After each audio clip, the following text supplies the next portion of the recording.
হাতিয়া আফাজিয়া বাজারে আগমন করেছেন বিএনপির নেত্রী ফৌজিয়া সাবদার সোহেলী। নদী ভাঙন এবং ঘাটের পরিস্থিতি নিয়ে বক্তব্য রাখেন তিনি।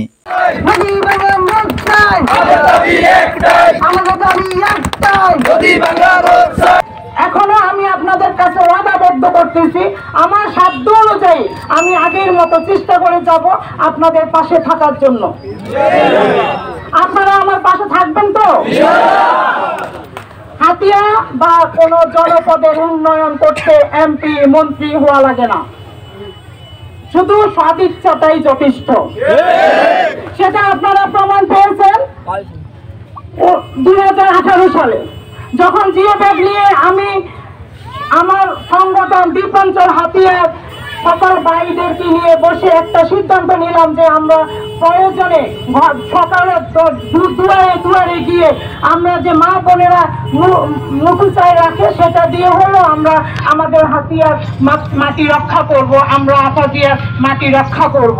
হাতিয়া মুসখালী এমপির ফুল থেকে প্রায় কয়েক শত হুন্ডা যোগে শোডাউন দেন ফৌজিয়া সাবদার সোহেলী। এখানে দাঁড়িয়ে আপনাদের কাছে একটা আহ্বান করতে চাই, আসুন সকল ভেদাভেদ ভুলে আমরা সবাই ঐক্যবদ্ধ হই এবং আমাদের দাবিগুলো কার্যকর করি।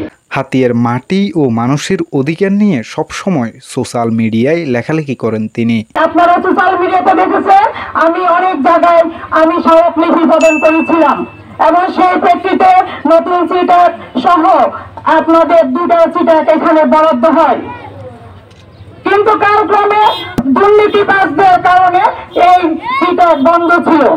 সবসময় হাতিয়ার মানুষের অধিকার নিয়ে স্বেচ্ছায় কাজ করতে চায় ফৌজিয়া সাবদার সোহেলী।